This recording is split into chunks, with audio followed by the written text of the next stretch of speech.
it's only a felt sensation. Yeah.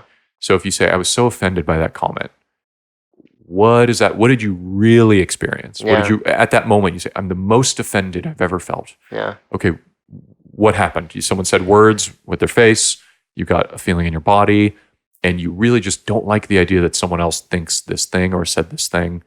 And can you really not live in a world where someone else has a different psychological state? Because they might be thinking the same about you. Yeah. So what are we going to do?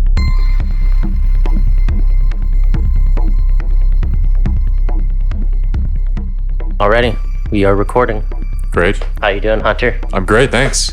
So you just got back, well, not just got back, but you got back from a retreat a few months ago. Right. And you told me, we talked about it a little bit before you went, and I wanted to have you on sooner, but let's just have this podcast be about meditation. Let's try to go deep into it. I'd really like to just start with your maybe start with the experience of the actual retreat. How is it beneficial to you? What is the actual process like of going to retreat? And it was how long? 10 days, it was you said? 10 days, yeah. So you get there on day 0, you leave on day 11. So that's 12 days, but 10 days of straight meditation and silence. Got you. So definitely, how do you meditate for 10 days straight? I want to know. Good question. But we talked about it a little bit before the podcast, but I have a hard time meditating, and there's a lot of people that have a hard time disciplining themselves to meditate for some reason. It's a hard thing to do. So I definitely want to get your thoughts, your opinions on, you do it for 2 hours a day, which is like an amazing feat in my opinion. And how do you do that? How do you actually discipline yourself? And what are the benefits that you see every day from it? And also, we'll get into it, but do you skip ever? And when you do skip, do you notice a difference in your mind state? Yeah. Like how you're feeling emotionally? So these are the things I definitely want to get into. But to start, tell me about this retreat you went on. Okay, yeah, for sure. So I was already meditating at least an hour a day. I do Vipassana meditation. And so anyone that hasn't heard that word, supposedly it's what the Buddha was doing when he became enlightened, if that means anything to you, under the Bodhi tree. So while the whole Buddha story doesn't need to be necessarily true or accurate, it's a very simple but difficult type of meditation. So some people will say meditation as a word, as a category, like sports, like there's all different ranges. There's ping pong and water polo and everything in between. And so what type of meditation you practice will largely determine what happens to you. So with the Buddha, again, supposedly throughout his lifetime, he was accumulating all this different type of wisdom about how to suffer less. So he tried everything under the sun, everything available to him. And he came up with this strategy of basically observing reality as it is. That's the tagline. And then accepting it. So you really don't focus on very much other than your real-time sensations. So that's your physical sensations. You basically are body scanning and just trying not to get in the way of yourself. Inevitably, your mind wanders. Like you said, it's very difficult. It's very unnatural in the way that people that unnatural seems to be the word that people use the most. It's counterintuitive. Why would I sit still in silence doing nothing? What even am I doing? Yeah, especially today with the amount of just there's plenty activity, to do. You could always occupy your mind. Yeah, but I guess the Buddha would say all of your suffering is the result of the fact that you don't do that very much, or that you allow those impulses or even just your desires to be fulfilled constantly. So the Buddha would say all of your suffering has to do with craving for something to be the case that's not the case, aversion to something that is the case that you don't want to be the case, and then ignorance or delusion is the word translation about how you achieve a state of mental health or equanimity or just wellness. So the difference between pain and suffering is also something you and I have talked about. You can be in pain, but you can know that you want to be there experiencing that thing. If you're lifting weights, or even if you're meditating, your knee hurts, you say, yeah, right, this is kind of part of the process. So this is okay. And then accepting that as being the case and being what you've effectively volunteered for. So the 10-day retreat is a hyper concentrated version of that. And a friend of mine had suggested, I had always wanted to go on one since I started meditating, and a friend of mine suggested this particular one, so I can only speak to this experience. Gotcha.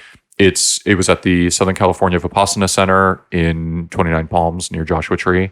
It's free. No one is paid to be there, so none of the staff or everyone's a volunteer. That's awesome. And you have to pay, or is it free? No. Yeah. Oh, no, awesome. free to attend. Yeah, That's and awesome. they actually discourage you from even donating until after you've done a 10-day retreat. That's when you know it's good, right? Well, it was nice because there was no questioning about, you pay for something, are you getting the product you paid for, or is there some sort of ulterior motive or, Gotcha. perverse incentives? And so, of course, it's free. You can donate afterwards, but it's very passive. They encourage you to give back because effectively I was paid for by someone who was on the retreat before me who donated because they wouldn't otherwise be able to sustain it. Yeah. So I was grateful and I donated what I could at the end. And but they give you meals. You sleep in a bed, like in a dorm. I had a roommate. You're divided by a curtain, so you don't talk to each other. Yeah, that's what I wanted to actually dig into for anyone interested in doing this. The actual like nitty gritty details. Yeah. Where do you meditate? Right. How many hours a day do you actually meditate? So the course is designed. Well, it was designed by the teacher of a guy named Gwenka, he's dead now, but they've been doing it the same way for almost 100 years. And Gwenka has been facilitating and setting up new places. There's hundreds of Gwenka retreats around the world. I think Yuval Noah Harari, his first retreat ever was in London, but it was the same exact format that I went to. They have the same course timetable. They give you the same pamphlet on day one that says, this is what it is, this is what it looks like. So I liked that universality, that it wasn't kind of a guru-based thing. Gwenka was the teacher, and they play his video every night for an hour. You watch a Dharma talk. But there's otherwise no input. They say, don't bring anything to read or write. Don't bring, music or electronics. You give your cell phone and wallet and keys to the people to put in a safe on day one. Wow. So you are off the grid completely. You are in your head. Yeah. The point of doing the 10 days, so they also had a very strong, their explanation was very clear about why it was 10 days and not shorter. They said they've tried to reduce the amount of time, can we do 9 days, 7 days, 3 days, 1 day? But they had asserted that you just don't get the same benefit that you get with that momentum of 10 straight days. So like I said, you arrive on day 0, you get registered, you get your bunk, and they give you the course timetable. And so really the course timetable is, they might as well have just said, you eat, you sleep, and then you meditate. But they give you specific times of day where they want you to be in the meditation hall, which fits 80 to 100 people. And the room is divided in half, males and females on different sides. And then you have your spot. So they give you your particular meditation cushion, and you spend most of the time sitting there. So it adds up to about 11 hours a day of meditation. Damn. And then you eat, they wake you up.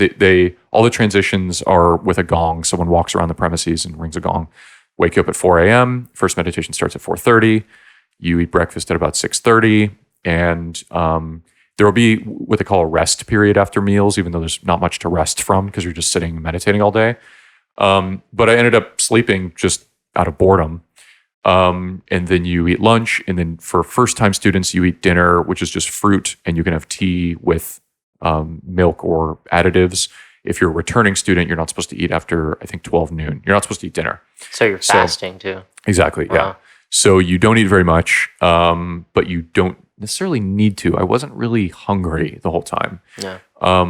And you're very bored most of the time. That's what I wanted to ask you is, I know meditation, that's part of meditation, is that boredom and being okay with it and just, I guess, analyzing yourself with that boredom. But for 11 hours straight, you're not supposed to stop and stand, walk around, rest, because you're back. They'll give you, I was in excruciating pain after about 3 days.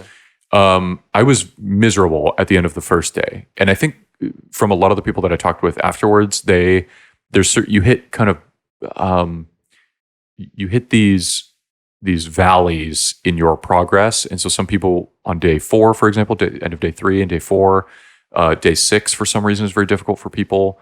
And then by the end of it, people get excited and they're like, okay, 2 days left, 1 day left. But for me, it was worse at the beginning. So by the end of the first day, second day was really, really rough. By day 5, I was feeling a lot better. And then by day 6, 7, 8, I was actually all right. But it's so hard to measure 10 whole days in terms of 5-second increments, just sitting with yourself going, oh my God, when is this? So it's also paradoxical because you don't go for it to just be over. You're not thinking necessarily, I'm going to go do this thing and I just can't wait till it's over. But you start thinking that because it's so excruciating. Yeah. And I thought I might go insane. I wasn't thinking about leaving, but I wanted to do anything else. And I thought I would pay so much money for even the worst book right now just to stimulate, my brain. What is the experience of time? Yeah, so it's 10 days is not that long in the course of a lifetime. So you think, it's a long time to be in silence, but it's not the longest investment you can make in any one thing. If I said, oh, I want to learn to be a chess grandmaster, I'll play for about 10 days and then, of course it would never work. So everyone was there for a little bit of different reasons. I think some people thought they would be transformed in a way that they do shrooms or ayahuasca and they're just a different person. That's not exactly what happens.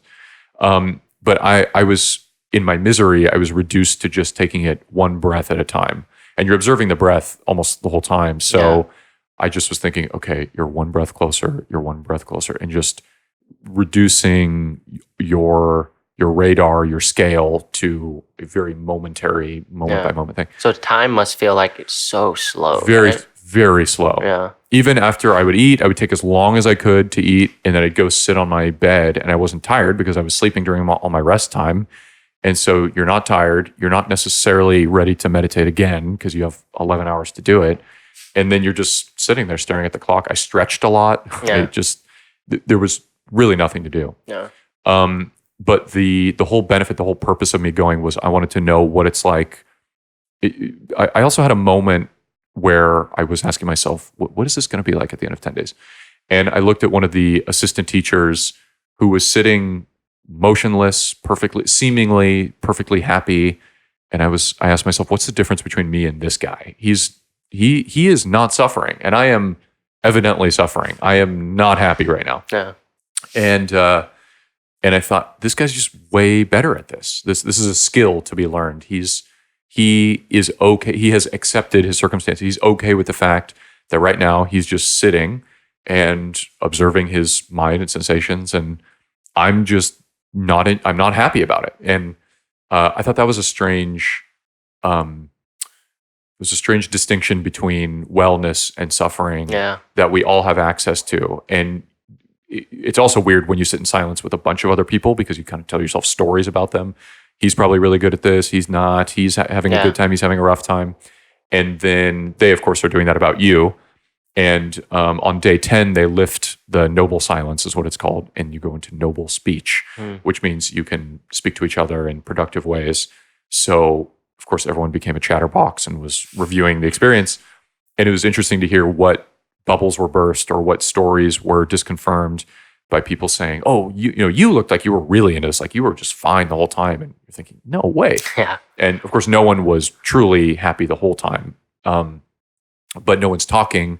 You're not supposed to communicate, so you're not supposed to make eye contact with people. Oh, really? You're not, wow. Yeah.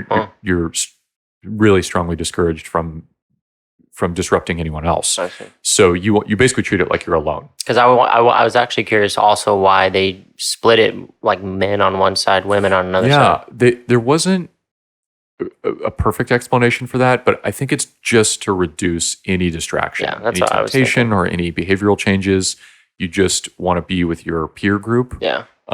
It's not just a sexual thing. Like they don't want people hooking up. I think they just don't want people having to think about it. Yeah. You just go to your respective sides. You're not, and any kind of gender norms or roles or values or anything that they don't want people feeling like they have to cater to one another in certain ways or respect each other in different ways than they would ordinarily just care for themselves. Yeah. So grooming and hygiene, and the bathroom is just an industrial sized room. It's just everyone. It's like all the sinks and toilets and showers are just one big room. Gotcha. And I think that would also make it awkward for males and females to be go ahead. So you said that you go into a big meditation hall and was there a curtain divider? No, just a little pathway. So you're in the same room as all the males and females, but you're really, I mean, and your eyes are closed the whole time too. So my eyes were only open for, I don't know 4 to 6 hours a day anyway. Yeah. So you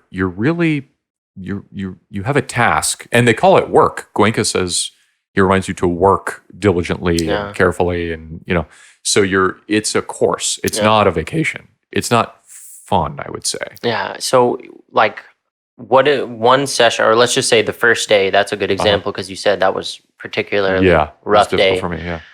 What is the kind of, I know it's probably impossible to like recall the thoughts you're having, but what is kind of your journey mentally from when you start meditating and then to when you finish emotionally? Like when I finish on day 10? No, or on that in a first session? day. And I like maybe one session, tell me kind of what is your journey that first session? Are you more excited? Do you get like super exhausted when it's done? Are you relieved and you're like, God, I'm so glad this is done? Or do you look forward to the next day? And then the whole thing, what was the journey from when you started to after the 10 days? And for sure, what do you feel like you most benefited from after doing it? Was it worth it doing it for 10 days? Oh, 100%. Yeah. I'm definitely going to go back. I hope every year, That's awesome. forever.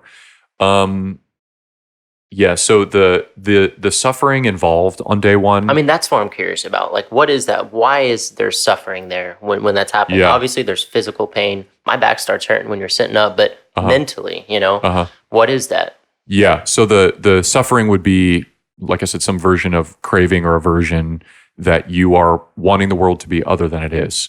So we train ourselves in everyday life to be occupied by whatever we choose to be occupied by. Yeah. So if someone really likes to read a lot, they read a lot, and that's great. Someone likes to play video games. Someone likes to exercise. Someone likes to eat McDonald's. It doesn't matter what the task is. Your brain is becoming accustomed to that thing, right? And we adapt for good reasons. You adapt to your coworkers, and you adapt to your circumstances in your home and everything. Yeah. And so when you don't have all that input, your brain is just going to be filling in the blanks and saying, "Hey, go do that thing that we're becoming really good at. Go do what we're used to."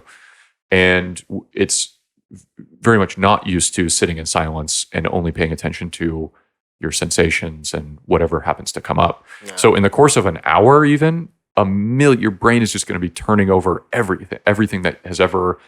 I'm sure I thought of every person I've ever met, every experience I've ever had, going way back, because you have all this time and space. Yeah.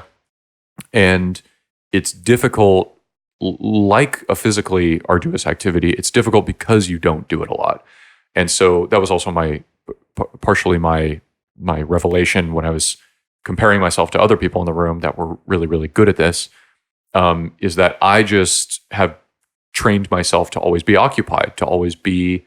And again, my 1 hour a day meditation sounds like a lot to most people. And so I thought, I'll be pretty ready to do this. I'll just be doing this times 11 times 10, and no big deal. Yeah. And of course, it's not like that, because when I meditate in my everyday life, I still get up and then I go do something. I occupy myself. I focus on other people. I scrutinize and criticize, and so my misery was all the chaos, all the noise, basically, of my brain just reaching out, clinging to some stimulation, or something to do, a task or a goal. And being forced to turn that dial down, and then sit with my only task being just notice what is the case rather than what you want to be the case. And so that acceptance is really the whole purpose of the meditation in the first place. So at the end of 10 days, I was 10 days and over 100 hours better at that. And there's a real shift, I guess. There's a way. It's more of a how. It's not what I was thinking about necessarily, but the way I was approaching new tasks and my day. It's extremely calming and peaceful, and not in a numb way, not in like an opioid kind of way, but more like my filter was different. And so sometimes I don't know the glasses analogy I like, but if I'm always wearing red glasses and I put on blue glasses, I can eventually get accustomed to the blue glasses, but I'm not really seeing things perfectly clearly. And so I think about the alternative ways we spend our time. Oh, well, you're doing this. Why don't you do this instead? But the Vipassana meditation is like saying, why don't you just do none of it? Why don't you just put on clear glasses? And so there's no tint. You're only getting used to the way the world is all the time at any moment. So, you find yourself being calmer in traffic. I found myself reading and being not distracted at all, just reading and retaining basically everything. So it's not that it just goes that way like a switch and then you're like that forever. More is more. So I would like to eventually in my life do a 30-day retreat. I think that'd be great. See what happens after 30 days. So if I meditate 24 hours a day, I'll have that much benefit. If I meditate 23 or 22 or 21 and you just reduce that. So now I'm at about 2. I do skip sometimes. My skip just depends on the day. If I have to wake up early, go to a meeting, mostly I meditate in my off. I do an hour as a guarantee pretty much every day. I think I might have only missed like 2 days since I've been back from retreat that I haven't meditated at all. But then there are also days where I'll do a 90-minute session and then I'll do another hour. I'll do like 2.5 hours. Just depends. But my average is about 90 minutes to 2 hours every day. And if on days that you do skip, or days where you meditate significantly less than typical, do you feel a difference? Is there like a noticeable difference that you feel? It's hard to say. No, sometimes I'll think yes, or I'll be more stressed out than usual about something that is trivial, and I'll think, okay, I haven't done very much meditation or any meditation today. I wonder if these are correlated. But it's more of a momentum thing. Yeah. It's more like if I've been doing 2 hours every day for 6 days, on day 7, I'm just going to be better at dealing with my daily events. Yeah. So it's not, and this is what I like to dissuade people from doing. Don't meditate for a pill purpose. Like I take the pill and then everything's fine. The meditation is practice. That's why they call it practice. I actually wanted to ask you about that. Mm-hmm. I was curious about. Yeah, it's a practice, and the more you do, the better you're going to get. But it's not like medicine, where it's more like your diet. It's more like if you eat a bunch of spinach and broccoli on Tuesday, you don't wake up Wednesday going, "Oh my gosh, I'm so glad I ate that spinach and broccoli. I just feel so different," know. But you might notice if you eat spinach and broccoli every day.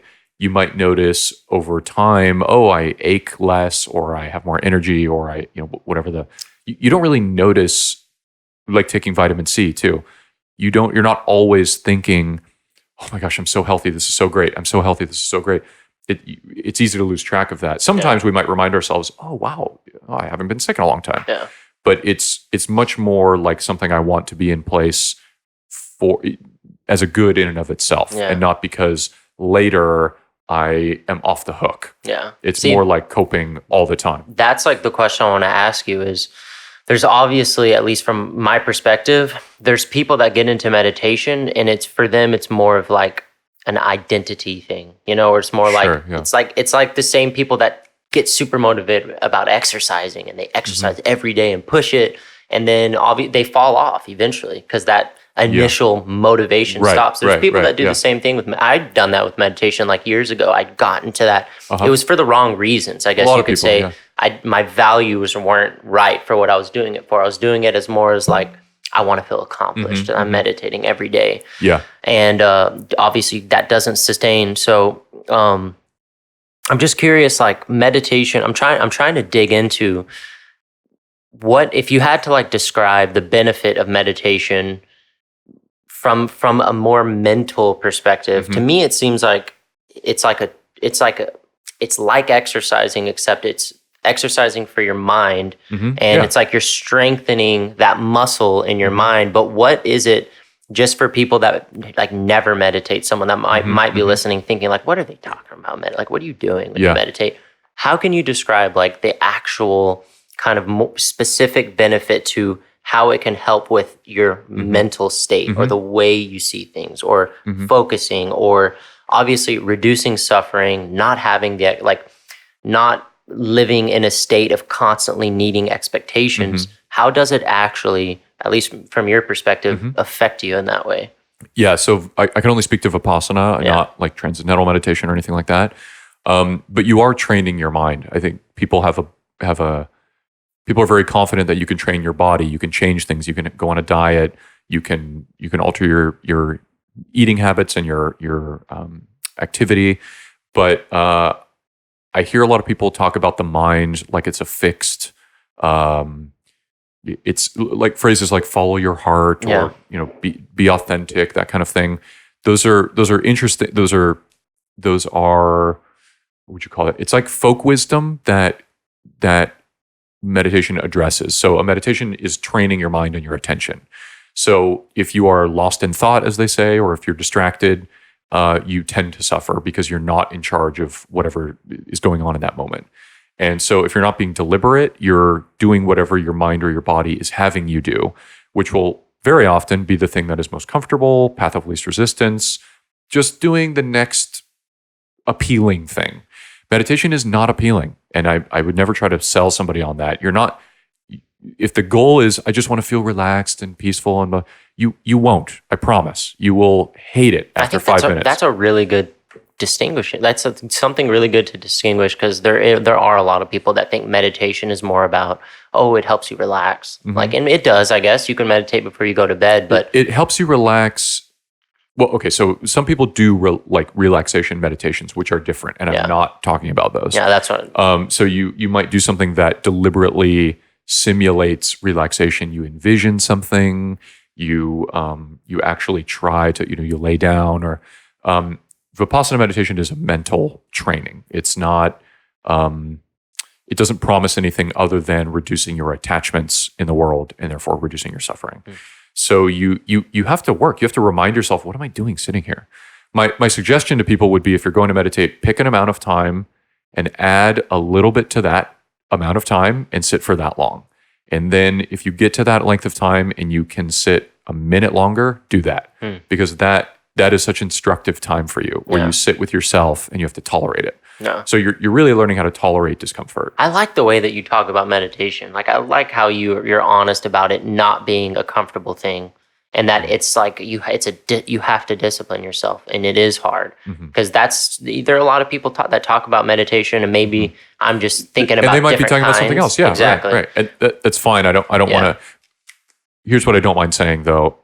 If you're talking about something other than reducing suffering in your daily life, then we're having different conversations, I think. Well, I wanted to ask you about that, actually, because I think I know kind of what you're hinting at. But when you're on this 10-day retreat, you're hours and hours of meditation, do you have any moments of, like, for the lack of a better way to put it, like moments of deep insight about yourself, about past experiences or whatever? So what is that like exactly? Well, if you sit for a very long time, you might start to notice all of the things that you feel compelled to do instead of meditate. Yeah. So just when I don't want to grade papers or check my email, I think, I'd much rather meditate. I meditate for 5 minutes, and then I think, gosh, I'd much rather be checking my email, right? I need to get things done. What am I doing? I'm sitting here. And again, that's whatever that the deep conditioned habits that you have are, you're going to want to do those things. So it's most difficult to resist, like people that quit drugs or smoking or something. It's the same exact thing. You're withdrawing, basically. And so what I learn about myself is what my mind gets me to try to do. So some people will say, I don't want to meditate, I want to go to sleep. Me, that's not really my thing. I like being active, and I'm also hyperactive, so I like to be engaged. So my mind will say, go read a book, or go talk to somebody, or go do something more active. Yeah. And so I realize how much of my life is determined by those impulses. They're not all bad. It's not like I regret some of my habits and hobbies and things like that. Yeah. But I do regret not being deliberate about them, not being the deliberator, and being able to choose, why am I saying this? Why am I not saying this? Why did I agree to this thing? Why didn't I? Was this a fear-based decision? Was this an impulse buy? And being able to sit back and see things just with a little wedge between the thought and the action. That's the superpower. To me, that's the gain, because life starts to feel like the meditation. You can be in the car, someone can cut you off, and you can say, here I am. I'm in California, I'm on the 405. This guy just cut me off. What does one do in this case? And then you can do that thing instead of going, well, I just hit the guy because I was angry. well, it's a nice explanation, but it's not a great justification. It's also not a world you want to live in, where everyone just does the next thing that occurs to them without deliberating a little bit about it. I really love the way you're putting it, where you're talking about it helps you. I mean, just from listening to you right now, it's helping me really like think about meditation in a different way. You know how I am. I always try to like get specific with why meditate or how do this. And what you just said, being deliberate, that's such a good way. That's like a reminder I'm going to tell myself that, listen, this is going to be hard. You're not wasting time. You're not going to have some like crazy insight. Yeah. Be deliberate with yourself. We were even talking about me cussing before the podcast. Like I cuss too much, and I definitely want to be more deliberate with my speech. Meditation, it's like you could, at least I can think about it, and this is a tool to help you be more deliberate in your whole life, right? And I want to ask you, like, how do you think why don't more people meditate? That's another thing too that I'm curious. Like, why isn't it more popular?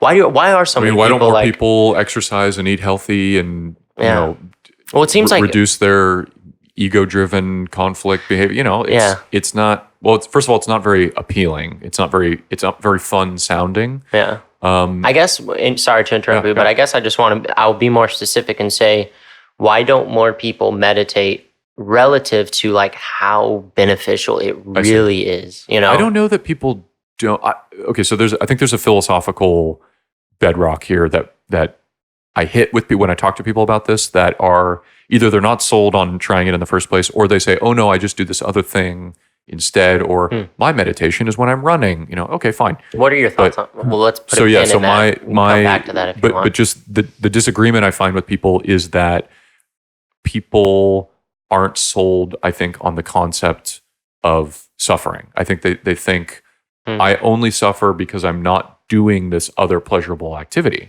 So I'm hungry and I'm suffering because I'm not eating a giant burrito, right? Or if my food is not tasty, that's not fun, and so I'm happy when I'm eating my tasty food. It's like a value. It's a I think there's a value judgment there. Yeah, and the Buddha. I don't want to speak for the Buddha, but I think the Buddha would say, no. It's au contraire. You suffer because you think eating tasty food all the time makes you happy, and it doesn't. It sets you up because you've eaten 1,000 tasty meals in a row. Your 1,001st meal is not tasty, and now you're like, what the hell? This is, my whole life has been this way, and now and only one bland meal is enough to set you off. I don't know about you, but I don't know if this is just all of my life experience or my temperament. I really don't like complaining about food. Let's say when I go to a restaurant and someone makes a very, very tedious. I'm not talking about something made you sick. I'm talking about oh, this sauce is a little watery, or oh, I just wanted it to be a little spicy. Like those trivial observations, you have them anyway in your head, but how much of your well-being do you want to be contingent on that little thing?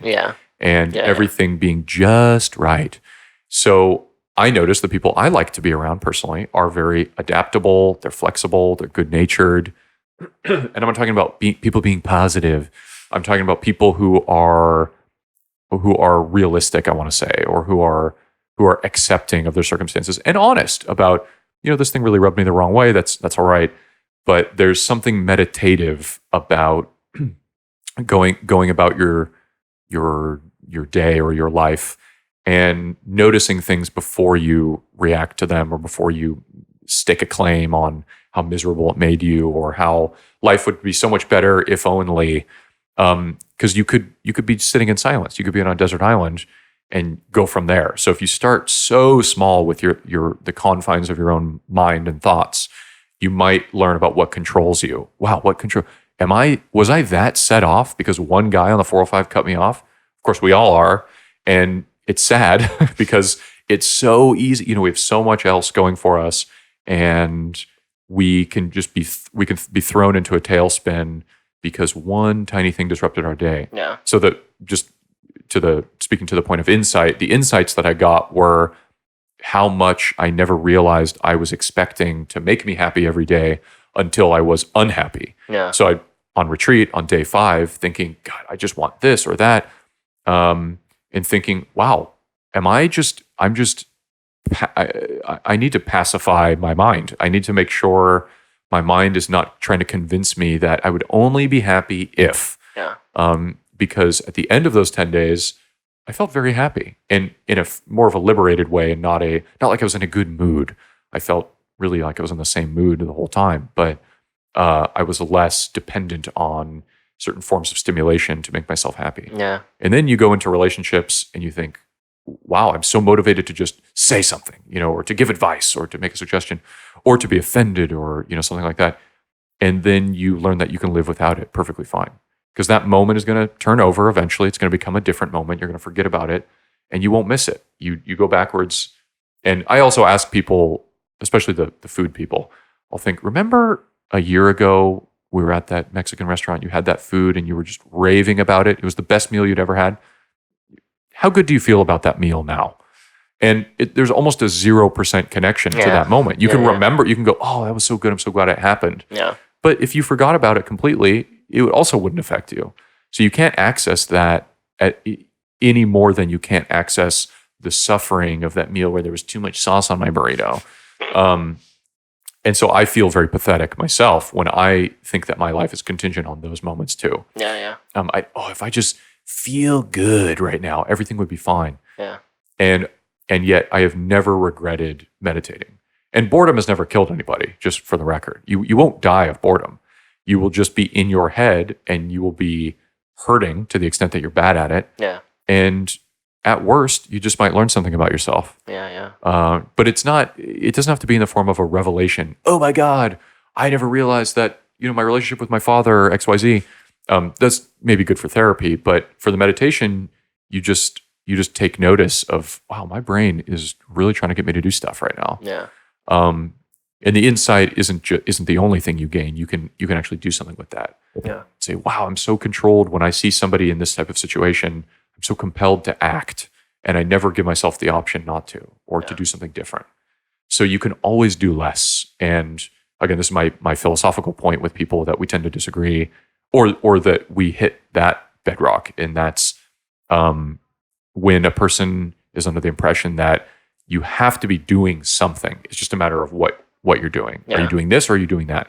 Yeah. But rarely, I never asked myself very much, what if I just didn't? This is why I really like working in recovery, and I won't go into my own, history or anything like that. But in the recovery, people are getting sober, so they're eliminating parts of their life, and they're adding other mental health components, but they're not saying, oh, I've been an alcoholic for 20 years. I'll do cocaine instead. Okay, this will be good, right? Oh, I've been using heroin so much. I'll just do meth instead, right? I never realized I should be doing meth this whole time and not heroin. They're giving up something completely, and they know that it's beneficial for them. So they're not. This is what I admire about the process is that it's not a substitute behavior. It's an alternative completely. Yeah. It's something that is not X. I've been doing X and it's been ruining my life. What if I just didn't use alcohol? That's a fascinating question to me. No, it's really is fascinating how the way you're deeply talking about it, and you're just hitting on things that, like, so many people, it's a really hard thing to accept about yourself. Mm-hmm. It's a hard thing to realize and accept. Like, and me recently, stuff that I've been going through, I definitely had some realizations about a lot of stuff that I've gone through in my life, and a lot of people can't face that. They can't face that a lot of their life, most of it, a lot of their days are hinged on expecting and needing something. Mm-hmm. And people think like and I want to get your thoughts on this, and we have a little bit of time left, but like, you like what you're saying is really deep, and it's there are people that are super new agey that talk about like, oh, nothing will make you happy. Happiness is it's all like internal. But what are your like, how would you talk about, I don't even know the way to phrase the question, but how do you think about, you don't need things to make you happy, right? Like, happy is a weird word also. I'm not that confident talking about happiness. I mentioned before, I consider it more of a verb than an adjective. Like, you're kind of, it's a process. It's not a state necessarily. Well, I guess what word would I think? I guess, like money. Here's a good example. Right, money. Sure. People think when I get this different job and I'm earning $100,000 a year, I'll be happy or I'll be whatever. What would you tell someone And obviously you can't distill it down like really quickly, but again, that's enough to already have that. You can part ways from somebody the minute they say that you can. I tend to ask people, do you believe that you'll be happy when you're comfortable? And money can buy comfort. It sure can, and I'll be honest, I'd rather have money than not have money, right? Of course. And I think there is a lot of genuine suffering that arises from people not having resources. I should say unnecessary suffering. Yeah. And however, my radar has changed a little bit in that I view the vulnerability or susceptibility to suffering and not the perceived suffering. So like I said about the person that's had 1,000 perfect meals in a row, they're more susceptible to suffering on meal 1001 because of the risk involved in those meals, not that meal not being perfect, versus the person that's had 1,000 imperfect meals that eats their 1,001st and goes, yeah, what's the big deal? So I'd rather be the second person than the first person on meal 1,001. Yeah. Whereas I might think, well, if I have enough money, I can be the guy that eats 1,000 perfect meals in a row. And it's true that some people live their entire lives never having to think about these things because it just never comes up. Yeah. We live very, at least moderately comfortable lives. This is quite a time to be alive. Yeah. We have a lot of resources. We live in the United States. For sure. So we just don't suffer as much as a lot of other people. Yeah. But I became more concerned about the masking or band-aiding that suffering and just saying, okay, well, I'm bored now, but oh, good, I can just do this other thing. Because then there would be moments that would come up where I'd say, I can't even brush my teeth without watching something on my phone or talking to somebody, just constantly planning the next thing. Yeah. And I'm a big planner. I like that structure comforts me. Yeah. So being on retreat was weird because hypothetically, it's perfect for me. I have only one task, just to meditate. I'm off the hook. And yet it was so miserable because it didn't give me that hit of pleasure about, oh yeah, good, there's another thing coming down the pike, They were like, oh no, it's a perfectly structured day. Yeah. And yet it wasn't what I was looking for. I want it structured my way. I want to do things my way. Yeah. And wanting to control my circumstances and events surrounding me was what I realized was my inflexibility. I was not good at doing that. And when you can do things that we consider healthy or good for you, while at the same time you are setting yourself up for more suffering later. Like, let's say I wanted to be really nice, right? I want to do the nice thing. Every time someone needs money, I give them money, right? I have enough that I can give, but then I'm training myself to just give, such that on the one, so someone enters my life that is always needing something and they expect me to give over and over. Now I can't not give. Now I'm enabling somebody. Yeah. Now I'm giving more than I have. Now I'm an empty well and I can't actually help people who do need me to give because I've been giving so compulsively to, something like giving where you think, what, there's no downside to just being a more giving person. Yeah. And of course, largely I agree, but I think there's a compulsivity or an impulsiveness that can take you over. Yeah. That again, it's not deliberate. It's not, you know what? This is a good situation. This is where I should give. Okay, cool. Yeah, for sure. Yeah. Same with taking. Same with obviously there's another component to that. Gotcha.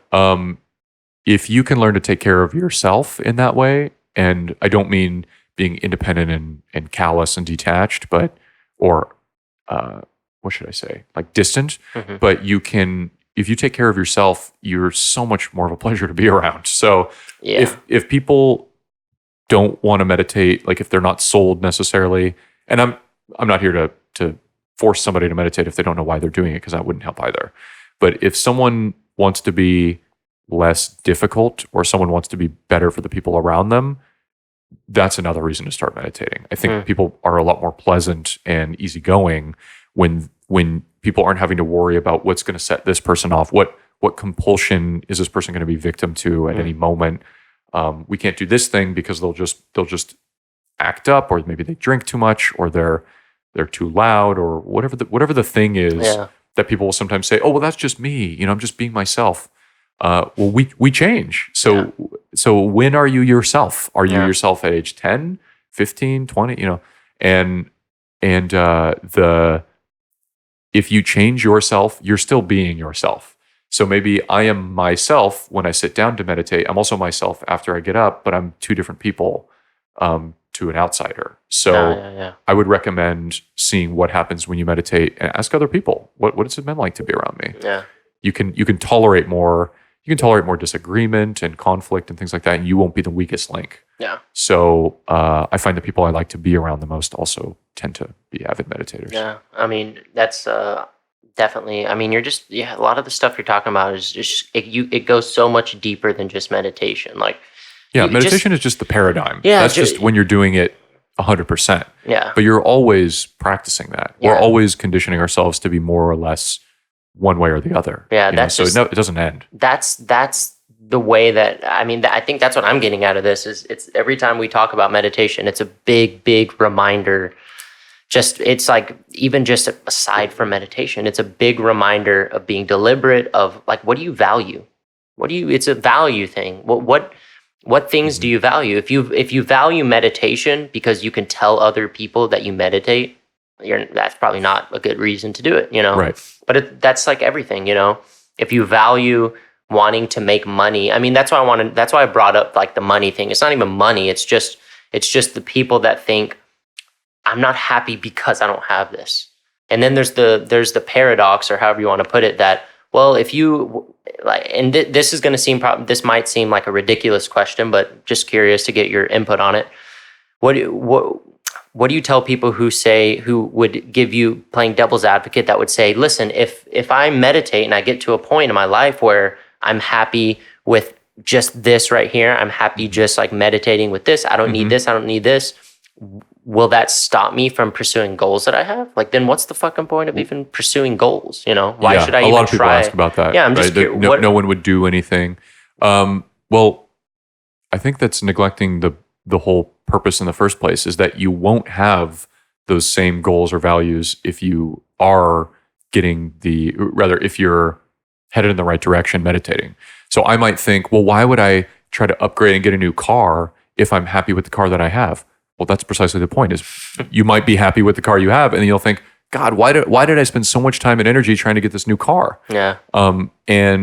Taking care of yourself is not antithetical to meditating. I mean, I find them synonymous. So being a quantum, treating experiences with acceptance and equanimity is the word they would use. But treating experiences all similarly and accepting them is not going to preclude you from wanting to do anything. So if you want to make the world a better place and you want to relieve other people's suffering, that's a goal, and that requires action and practice and things like that. Yeah. And I don't think progress, quote unquote, in and of itself is always measurable in this regard. So it's easy with money because more equals more. But progress in meditation sometimes equals fewer things happening. There are fewer distractions in my life. I need less stimulation. I need less validation from external sources, right? So if you eliminate it, you won't miss it, and that's the point. You don't get to a point where you're like, I still want the new car, but I'm convinced myself that I don't want to. You actually won't want it. Yeah. I know it's really hard to imagine. Also, you think, how could I not want this other thing? But you might find that your goals will change a lot, and you won't care. That's just a deep thing for people to think about. What are your values for the things that you want in life, your goals? Why do you want them? Mm-hmm. What would your life be like if, like you're saying right now, it's hard to imagine, but what would your life be like if it wasn't about you're just okay not having it, but when you really got to that place of being actually content without needing that thing that you have. And a lot of the time you hear people talk about the moment you let go, it actually becomes easier. I try the thought experiment I suggest is to imagine anyone else around you who you believe suffers more than you because they crave more things, or they're like someone who you know is really easily put off, or their feathers are easily ruffled. Yeah. You look at them and you think, God, poor guy. Why is this person so hung up on these things that don't matter? Because to you, they're so unimportant. So someone who's maybe really materialistic, or someone who's really temperamental, or is always negative and complaining, it's really easy from the outside to see that person to say, I don't want to be like that. And luckily I'm not. And you can also look at people in your life who are better at it than you, who when you are upset, they're not. So you might be the one in the restaurant complaining about the food, and the person next to you is like, honestly, it doesn't matter that much, you know? Yeah. Sure, go after whatever you want and ask for what you ordered, but it does not need to ruin your day or your evening. And so think about really what the difference is between being more like each of those people. And are you taking steps to be more like the first person or the second person? Yeah. And the second, the second person stands in relation to you as you do to the first person. So it's unfathomable that you could be upset about this particular thing. Someone's wearing, let's say, a really nice outfit and they spill something on their suit. And you think, who cares? It's just a suit. Like, life goes on, you know? Yeah. Get over it, you know? Excuse me.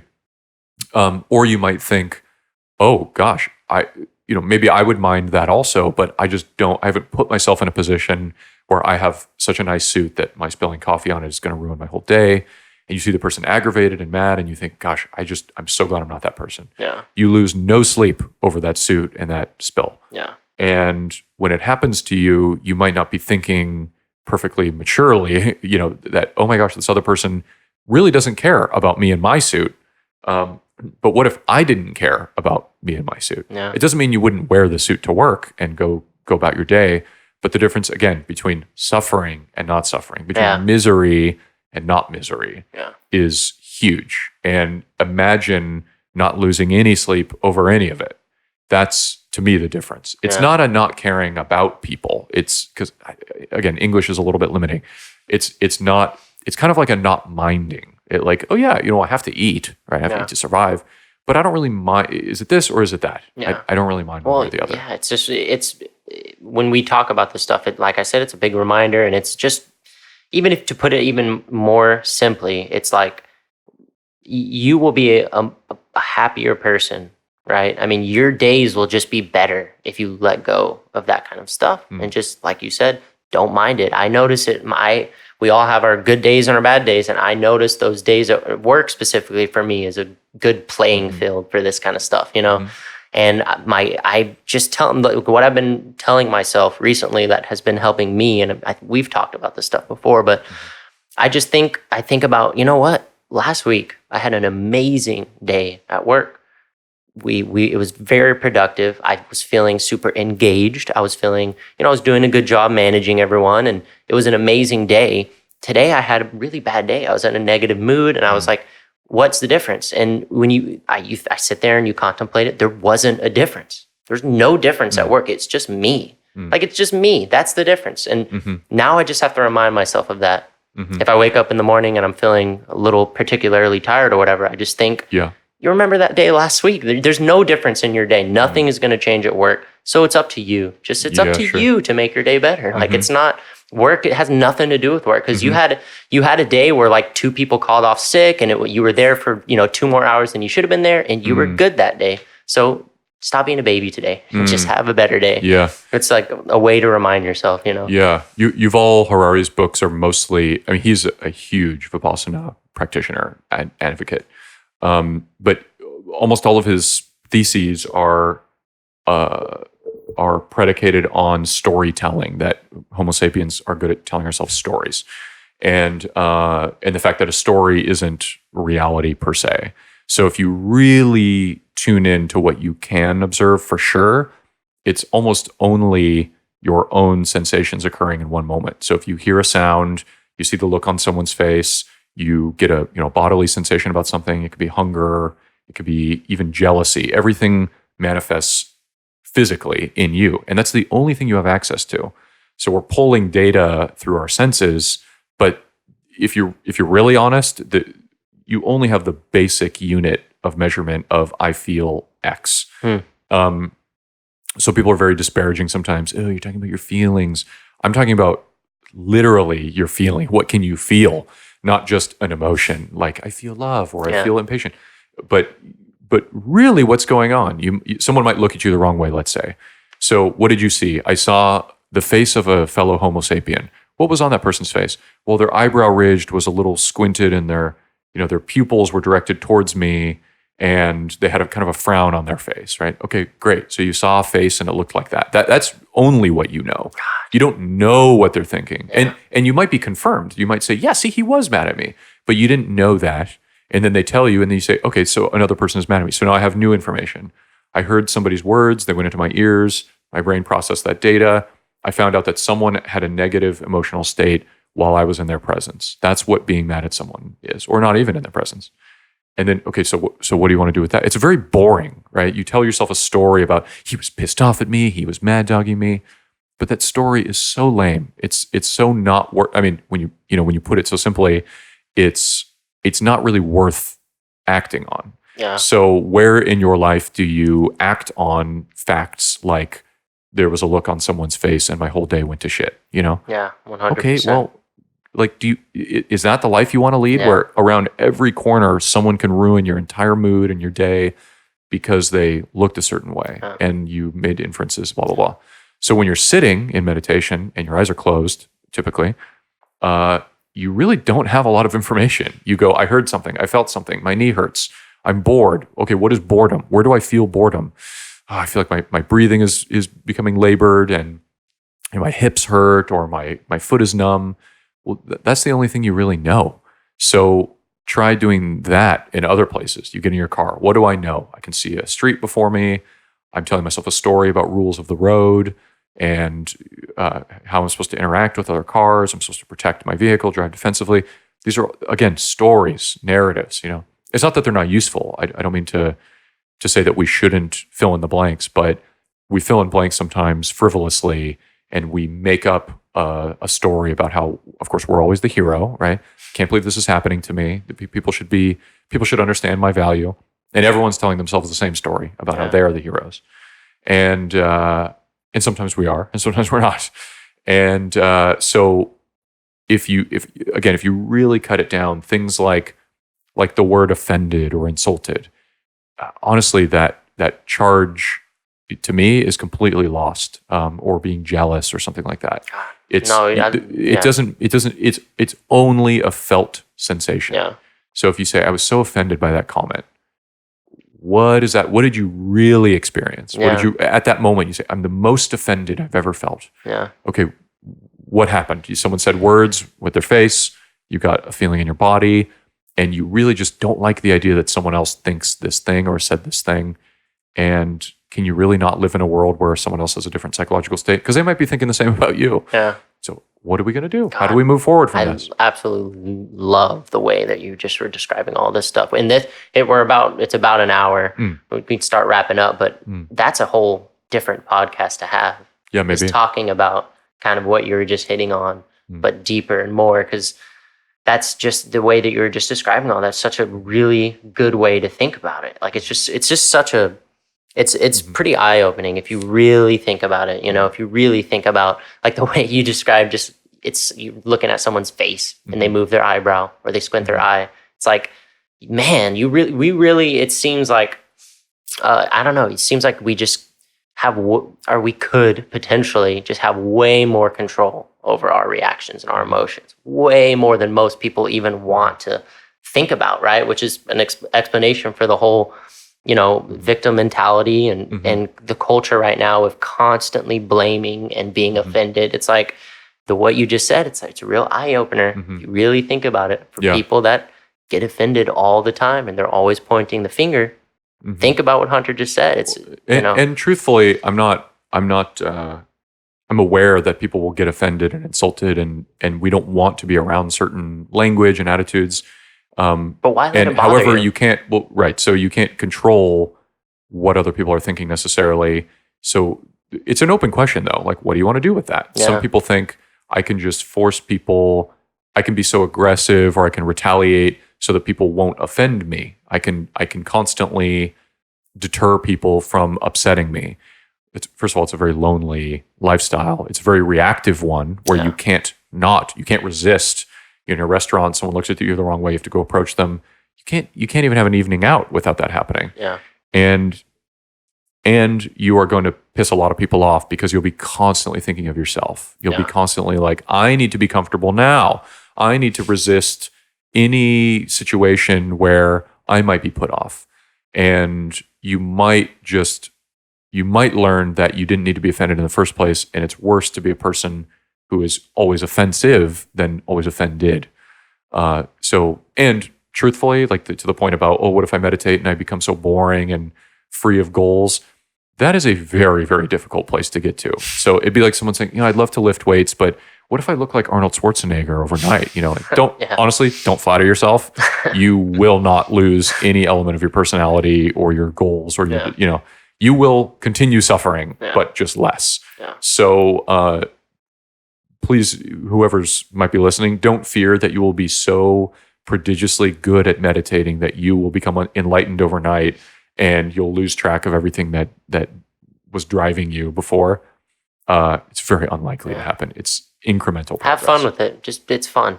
Play it. Yeah, play it's with supposed to benefit you. Yeah. If you're miserable, don't worry. It's working. Yeah. It's. And again, if you can only do 1 minute, see what a minute feels like because that minute is going to exist whether you're meditating or not. Well, there's that app. We all go through our day. There's that app that's like, it's I forgot what it's called, but I was kind of surprised. I think it's a meditation app, but it's like it's 2 minutes of silence. Mm-hmm. And I'm like, wow, that's where our culture is at right now, that the app has to just be 2 minutes of there silence. are like it makes 1,000, sense, the amount of how much people are on Instagram literally constantly all day. Yeah. So, but at least they're trying to do something about it. Sure, sure, yeah. Well, anyway, we are now pushing a little over an hour, so we'll wrap it up. But perfect. Thank you so much. My pleasure. It's been great. I really love I say this every time we come on, but it's like a therapy session, and it's also such an amazing reminder of this. It's so easy to forget this stuff. For me, it's like I'm not nearly as disciplined as you with meditation. It's so easy to push it to the side and forget about it. And every time you come on, it really is such a good reminder. So thank you. No, I'm glad. Really appreciate it. Thanks, man. We'll see you next time. Yeah. Thank you. Thanks.